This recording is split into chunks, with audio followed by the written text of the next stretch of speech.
जय हिंद दोस्तों, let's study 41 में आप लोगों का स्वागत है। मैं हूं घनश्याम यादव और दोस्तों मेरे द्वारा आप लोगों को ऑल कंपटीशन से संबंधित प्रश्नों को हल कराया जा रहा है, जिसमें सबसे पहले मेरे द्वारा आप लोगों को भारत का प्राचीन इतिहास पढ़ाया जा चुका है। और दोस्तों अब मेरे द्वारा आप लोगों को जो भारत का प्राचीन इतिहास पढ़ाया जा चुका है उसका रिविजन करवाया जा रहा है। तो दोस्तों आइए आज हम लोग रिविजन करेंगे अशोक के स्तूप के बारे में। मौर्य साम्राज्य के बारे में हम लोग पढ़ रहे हैं और उसमें जो चैप्टर आज बन रहा है रिविजन का वो होगा अशोक का स्तूप। तो दोस्तों आइए देखते हैं कि आज के रिविजन में कौन कौन से प्रश्न उत्तर हम लोग को पढ़ने के लिए मिलता है। तो दोस्तों आइए सबसे पहले प्रश्न बन रहा है, स्तूप का पहली बार उल्लेख कहाँ किया गया था? ध्यान दीजिएगा, स्तूप का पहली बार उल्लेख कहाँ किया गया था? लिखेंगे ऋग्वेद में। चूंकि स्तूप के बारे में हम लोग पढ़ रहे हैं और पहला ही प्रश्न बना स्तूप का पहली बार उल्लेख कहाँ किया गया था? लिखेंगे ऋग्वेद में। और दोस्तों देखेंगे यहाँ पर मेरे द्वारा ऋग्वेद का एक पिक लगाया गया है। अगला प्रश्न बना, ऋग्वेद में स्तूप का क्या अर्थ बताया गया है? तो दोस्तों ऋग्वेद में स्तूप का जो अर्थ बताया गया उसका मतलब होता है ढेर से संबंधित, किसी चीज का ढेर होता है ना, उससे संबंधित है। तो ऋग्वेद में स्तूप का क्या अर्थ बताया गया है? उत्तर लिखेंगे ढेर। और देखेंगे ऋग्वेद का है एक और पिक लगाया गया है। और दोस्तों अगला प्रश्न बना, भारत का प्राचीनतम स्तूप कहाँ पर है? लिखेंगे पिपराहवा स्तूप है जो कि उत्तर प्रदेश में पड़ता है। भारत का जो सबसे प्राचीनतम स्तूप है उसके बारे में पूछा जा रहा है कि वो कहाँ पर है। तो दोस्तों लिखेंगे पिपराहवा स्तूप। और जो पिपराहवा स्तूप है उत्तर प्रदेश में पड़ता है। देखेंगे दोस्तों यहाँ पर उस स्तूप का पिक लगा हुआ है। और फिर अगला प्रश्न बना, सांची का स्तूप कहाँ पर है? ध्यान देंगे, सांची का स्तूप कहाँ पर है? लिखेंगे सांची का स्तूप रायसेन में है। और दोस्तों रायसेन जो जगह है वो मध्य प्रदेश स्टेट में पड़ता है। देखेंगे दोस्तों सांची का स्तूप का पिक लगा हुआ है। फिर अगला प्रश्न बना, सांची के स्तूप का निर्माण किसके द्वारा करवाया गया था? दोस्तों लिखेंगे सांची के स्तूप का निर्माण अशोक के द्वारा करवाया गया था। देखें दोस्तों यहाँ पर अशोक का पिक लगा हुआ है।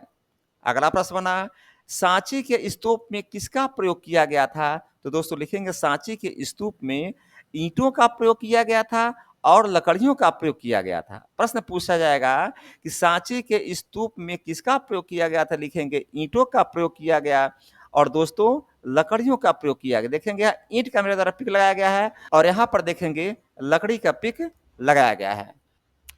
अगला प्रश्न बना, सांची के स्तूप की खोज किसके द्वारा की गई थी? सांची के स्तूप की खोज किसके द्वारा की गई थी? लिखेंगे दोस्तों टायलर के द्वारा की गई थी। वो भी कब किया गया था? 1818 ईस्वी में। सांची के स्तूप की खोज किसके द्वारा किया गया था? लिखेंगे टायलर के द्वारा किया गया था दोस्तों, वो भी 1818 ईस्वी में किया गया था। और फिर अगला प्रश्न बना, सांची में कितने स्तूप हैं? तो दोस्तों लिखेंगे सांची में 3 स्तूप हैं। पहला महास्तूप, दूसरा काला स्तूप, तीसरा स्तूप 3। सांची में कितने स्तूप है? लिखेंगे 3 स्तूप हैं। देखेंगे दोस्तों ये महास्तूप हो गया, ये काला स्तूप हो गया और स्तूप 3 हो गया। अगला प्रश्न बना, महास्तूप में किसके अवशेष हैं? तो दोस्तों महास्तूप में भगवान बुद्ध के अवशेष हैं। महास्तूप में किसके अवशेष हैं? तो लिखेंगे महास्तूप में भगवान बुद्ध के अवशेष हैं। और फिर अगला प्रश्न बना, काला स्तूप में किसके अवशेष हैं? तो लिखेंगे दोस्तों काला स्तूप में अशोककालीन धर्म प्रचारकों के अवशेष हैं। काला स्तूप में किसका अवशेष है? तो दोस्तों लिखेंगे काला स्तूप में अशोककालीन धर्म प्रचारकों के अवशेष हैं। और इसके पीछे मैंने बताया महास्तूप में किसका अवशेष है? तो दोस्तों महास्तूप में भगवान बुद्ध का अवशेष मिला था। फिर अगला प्रश्न बना, स्तूप 3 में किसका अवशेष है? लिखेंगे स्तूप 3 में सारे पुत्र और महामोद गालायन के अवशेष हैं। स्तूप 3 में सारे पुत्र और महामोद गालायन के अवशेष हैं। और फिर अगला प्रश्न बना दोस्तों, भरहूत स्तूप कहाँ पर स्थित है? लिखेंगे भरहूत स्तूप सतना में स्थित है। ध्यान दीजिएगा, और सतना जगह मध्य प्रदेश में पड़ता है। देखिएगा सतना जगह में है और सतना जगह मध्य प्रदेश स्टेट में पड़ता है। तो प्रश्न आएगा भरहूत स्तूप कहाँ पर स्थित है? लिखेंगे भरहूत स्तूप सतना में स्थित है और दोस्तों सतना मध्य प्रदेश स्टेट में पड़ता है। अगला प्रश्न बना, भरहूत स्तूप के नींव का निर्माण किसके द्वारा करवाया गया था? लिखेंगे भरहूत स्तूप के नींव का निर्माण अशोक के द्वारा करवाया गया था। किसके द्वारा? अशोक के द्वारा करवाया गया था। और अगला प्रश्न बना, भरहूत स्तूप का अंतिम निर्माण किसके द्वारा करवाया गया था? लिखेंगे पुष्यमित्र शुंग के द्वारा करवाया गया था। प्रश्न आएगा भरहुत स्तूप का अंतिम निर्माण किसके द्वारा करवाया गया था? लिखेंगे पुष्यमित्र शुंग के द्वारा करवाया गया था। फिर अगला प्रश्न बन रहा है इसका खोज किसके द्वारा किया गया था? लिखेंगे 1873 ईस्वी में अलेक्जेंडर कनिंघम के द्वारा किया गया था। इसका खोज किसके द्वारा किया गया? लिखेंगे 1873 में अलेक्जेंडर कनिंघम के द्वारा किया गया था। देखेंगे दोस्तों यहाँ पर अलेक्जेंडर कनिंघम का पिक लगा हुआ है। और फिर अगला प्रश्न बना भरहुत स्तूप में किस चीज का प्रयोग किया गया था? लिखेंगे लाल बलुआ पत्थर का प्रयोग किया गया था। भरहुत स्तूप में किस चीज का प्रयोग किया गया था? लिखेंगे लाल बलुआ पत्थर का प्रयोग किया गया था। देखेंगे दोस्तों यहाँ लाल बलुआ पत्थर का पिक लगा हुआ है। और फिर अगला प्रश्न बना स्तूप के मुख्य गेट को क्या कहा जाता है? ध्यान दीजिएगा स्तूप बना तो उसमें मुख्य गेट लगा तो मुख्य गेट को क्या कहा जाता है? लिखेंगे तोरण। यानी कि जो स्तूप का मुख्य गेट है, मुख्य गेट लगा हुआ है, उसे तोरण कहा जा रहा है। और प्रश्न भी यही बन रहा है स्तूप के मुख्य गेट को क्या कहा जाता है? लिखेंगे तोरण। देखेंगे दोस्तों ये मुख्य गेट है स्तूप का, इस मुख्य गेट को क्या कहते हैं? तोरण कहते हैं।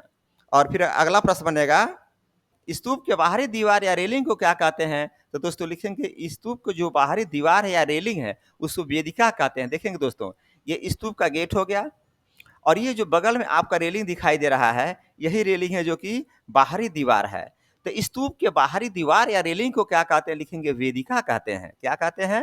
वेदिका कहते हैं। और फिर अगला प्रश्न बना स्तूप में जो गैलरी है जहां पर परिक्रमा लगाते हैं उसे क्या कहते हैं? तो दोस्तों उसे कहते हैं प्रदक्षिणा पथ। ध्यान दीजिएगा ये गेट हो गया, ये बगल का बाहरी बाउंड्री हो गया और बाउंड्री के जस्ट अंदर आप घुसेंगे गेट से तो यहाँ पर एक गैलरी मिलेगी घूमने के लिए, उसे परिक्रमा पथ कहते हैं। वहां पर परिक्रमा लगाते हैं तो स्तूप में जो गैलरी है वहां पर जो परिक्रमा करते हैं जिस गैलरी में उसे क्या कहते हैं? लिखेंगे प्रदक्षिणा पथ कहा जाता है। और फिर अगला प्रश्न आया स्तूप के अंदर वाली दीवार या रेलिंग को क्या कहते हैं? स्तूप के अंदर वाली दीवार या रेलिंग को क्या कहते हैं? तो दोस्तों लिखेंगे उसे मेधी कहा जाता है। समझिएगा ये बाहर की दीवार हो गई, उसके अंदर परिक्रमा पथ हो गया और फिर परिक्रमा पथ के बगल में इसी तरह से एक और दीवार है तो उसको कहते हैं मेधी। तो स्तूप के अंदर वाले दीवार को क्या कहते हैं या रेलिंग को क्या कहते हैं? लिखेंगे मेधी कहते हैं। और दोस्तों फिर प्रश्न बना स्तूप के गुंबज को क्या कहते हैं? लिखेंगे अंड कहते हैं। ध्यान दीजिएगा स्तूप के गुंबज को क्या कहते हैं? लिखेंगे स्तूप के गुंबज को अंड कहते हैं। ध्यान दीजिएगा जो ये दोस्तों है ना ये जो गोलाकार आकृति का जो अंड बना हुआ इसी को अंड कहते हैं। और स्तूप के गुंबज को क्या कहते हैं? तो इसे अंड कहते हैं। और फिर अगला प्रश्न बना अंड के ऊपर एक वर्गाकार आकृति बनी हुई है उसे क्या कहते हैं? ध्यान देंगे दोस्तों ये अंड है और अंड के ऊपर देखेंगे यहाँ पर एक वर्गाकार आकृति बनी हुई, इसके बारे में पूछा जा रहा है कि अंड के ऊपर एक वर्गाकार आकृति बनी हुई उसे क्या कहते हैं? तो लिखेंगे उसे हर्मिका कहते हैं। अंड के ऊपर एक वर्गाकार आकृति बनी हुई उसे क्या कहते हैं? लिखेंगे हर्मिका कहते हैं। और हर्मिका के बीचों बीच एक रॉड निकला हुआ है उसे क्या कहते हैं? ध्यान देंगे दोस्तों ये हर्मिका जो है वर्गाकार इसके बीचों बीच में आप देखेंगे यहाँ पर एक रॉड निकला हुआ है उसे क्या कहते हैं? तो लिखेंगे यत्री कहते हैं। हर्मिका के बीचों बीच में एक रॉड निकला हुआ है उसे क्या कहते हैं? तो दोस्तों उसे यत्री कहते हैं। और फिर अगला प्रश्न बना यत्री के ऊपर 3 तस्तरी लगी हुई है, यत्री के ऊपर 3 तस्तरी लगी हुई है दोस्तों उसे क्या कहते हैं? तो दोस्तों उसे छत्र कहा जाता है। ध्यान देंगे इस बीच में यत्री है, यत्री के ऊपर बीच में 3 तस्तरी लगी हुई है उसे क्या कहते हैं? लिखेंगे उसे छत्र कहते हैं। तो दोस्तों इस प्रकार आज का चैप्टर रिवीजन का समाप्त हुआ अशोक के स्तूप के बारे में। तो दोस्तों आज का चैप्टर यहीं पर समाप्त होता है। जय हिंद, जय भारत।